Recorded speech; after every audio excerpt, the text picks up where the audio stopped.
Hello，大家好，又有 Kenny 又同大家見面啦。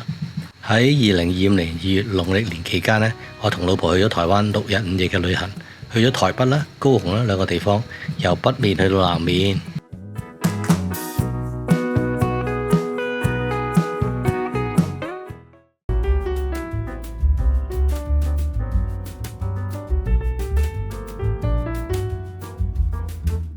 喺出發之前呢，網上登記咗金福喜嘅抽獎卡，好幸運呢，俾我喺抽到5000蚊嘅台幣購物卡，為呢個旅程添加咗喜悅同埋開心。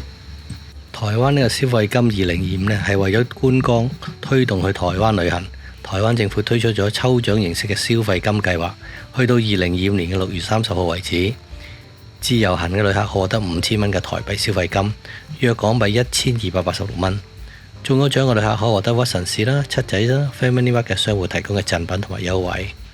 不過不少香港人都幸運中獎，但係都冇留意到消費卡使用有限制同埋場所嘅，結果離開嘅時候都未使晒嗰5000蚊台幣消費券。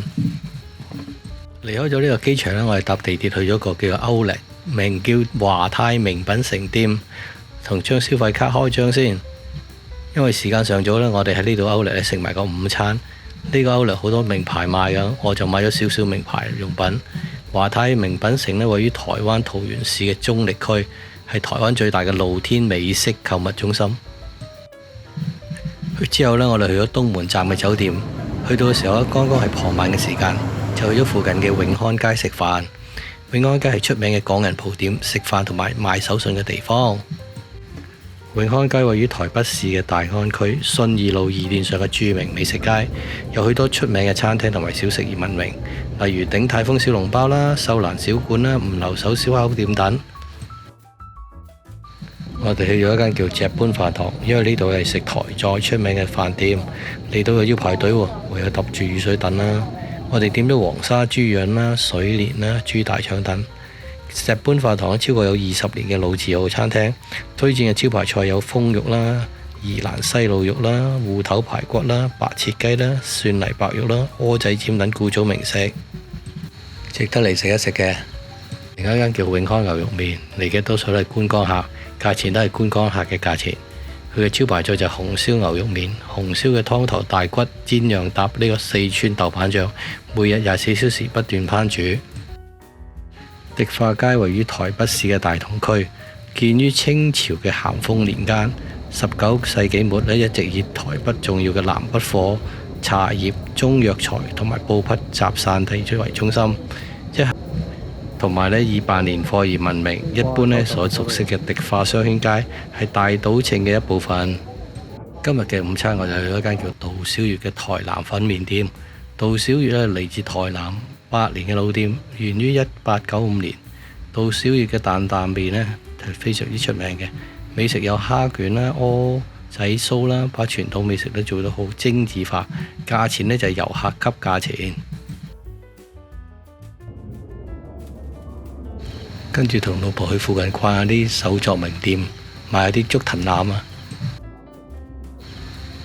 今日仲係年初6呢，所以好多鋪頭仲未開晒。佢哋放假放到年初10啲鋪頭先重開嘅。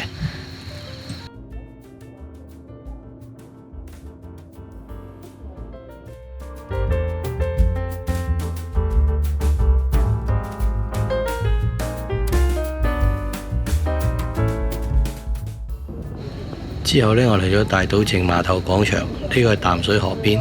呢個碼頭停泊咗好多觀光嘅遊覽船俾遊客上船參觀嘅，而一旁嘅大島埕碼頭貨櫃市有唔同嘅貨櫃食肆，除咗坐喺度享受美食之外，仲可以欣賞淡水河嘅美景同埋日落景添。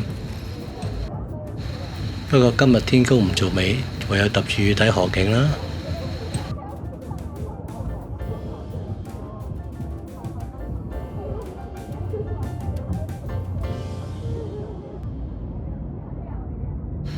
呢個係大島埕碼頭睇日落最好嘅位，不過今日天不做美，非常之天陰，睇唔到。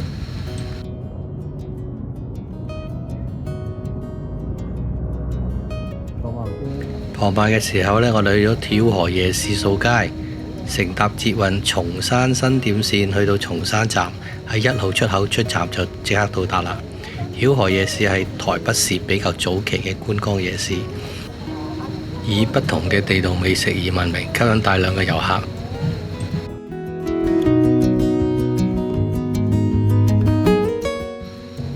位於曉河夜市嘅第一檔胡椒餅，跟我米芝蓮嘅推介，所以排隊人咧非常之多。外皮香脆，少少豬肉香味，咬落去充滿肉汁，係嚟曉河夜市必食嘅小食嚟嘅，所以我都嗱嗱聲買返2嚿食下先。跟住我哋行咗個圈，去咗街尾一間豬雜食豬雜湯河。因為天雨嘅關係咧，我哋行咗一陣咧，我哋就離開啦。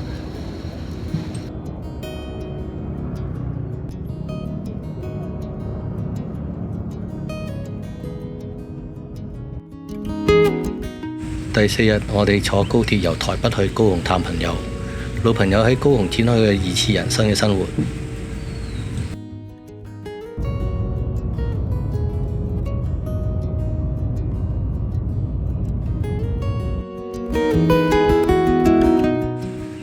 去到高雄佢帶我哋去食豬雜粉，食糖不甩甜品店。我用呢個金福氣去新東陽買手信，送禮同佢自用都咁適合。掃貨先。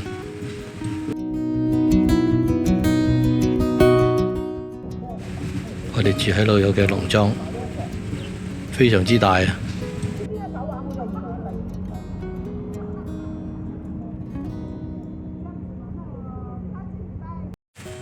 仲帶我哋去佢住嘅小鎮四圍逛下，睇下當地嘅衣食住行生活所需嘅設備係點樣情況。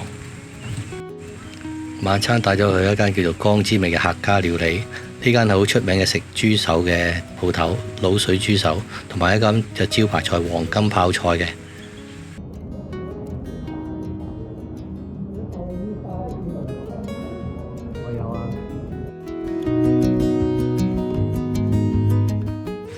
叫咗咁多味餸，埋單都係200零蚊港紙啊！哇，非常之抵啊！就會味道都唔錯，幾好食。仲未食唔晒，仲要打包返啦去再食過。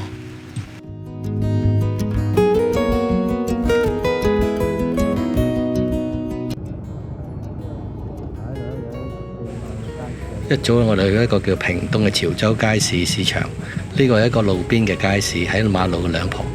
當地嘅農民呢，每日都早上帶佢哋嘅自家農作物嚟到呢度市場買賣，有菜啦、魚啦、雞啦、牛肉、豬肉，全部都係當地嘅農民自家養殖嘅，價錢啊當然比市區平好多倍啦，又新鮮又冇乜農藥嘅。行到呢個街市有種時光倒流嘅感覺，以前喺荃灣啦、上水墟都有一啲樣嘅咁嘅特色市場，而家冇晒咯。一個好特別嘅地道市場，買餸都要講下價㗎。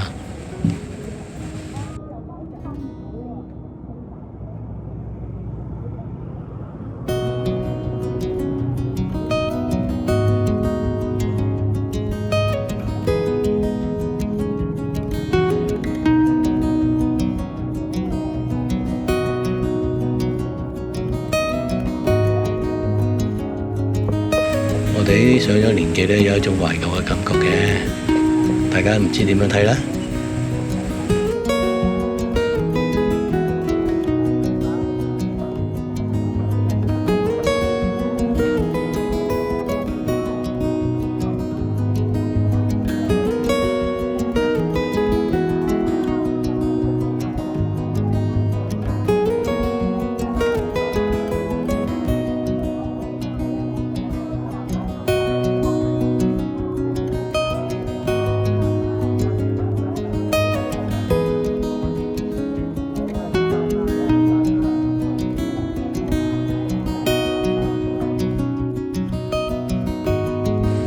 下晝時間，老友帶咗去一個叫做林後四平林嘅森林園區。佢喺屏東縣呢潮州鎮大帽山下一塊被溪沖築而成嘅河床平原。早期呢係種甘蔗園田嘅，後來呢就選為呢個叫森林園區，親子遊生態教育嘅熱門景點，係免費入場嘅。好多家長呢帶小朋友嚟玩水啊、野餐啊，親近大自然。園內設有呢個森林學校，教導小朋友認識森林嘅生態環境。園區呢嘅面積有85公頃，採用低碳低密度嘅綠色建築。園內裏邊呢就20多種原生嘅樹種，種咗22萬棵樹喎。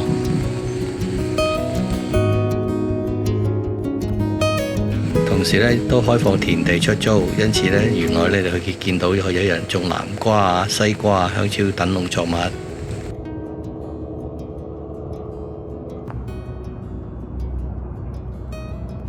去完呢個森林區之後，去咗一間日式風格嘅餐廳，叫做三平咖啡。裏邊嘅係日式料理，有住禪風嘅建築同埋園林嘅日式建築嘅。咁喺一個好悠閒嘅下午茶嘆嘅地方，裏邊嘅座位唔多，下晝2點呢就開始要等位㗎啦。裏邊呢有除咗台凳之外，就有榻榻米啦。喺櫃台裏邊呢邊呢就有甜品供應，你可以自選唔同嘅甜品食嘅。啲芝士棘同埋咖啡都唔錯，價錢都唔係好貴，幾抵飲。睇下大家有冇機會下次嚟度玩下啦，都唔錯個地方。咁啊，啲資訊喺資訊欄度放低咗，大家可以參考下。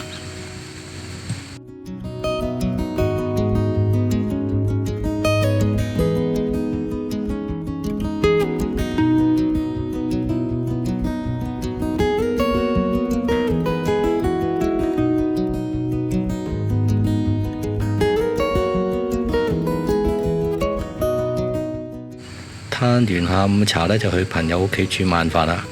今朝買完餸呢，夜晚呢就由我做大廚，睇大家試下我手勢得唔得先。大家覺得我賣相點啊？煮得出嚟，俾啲意見啦。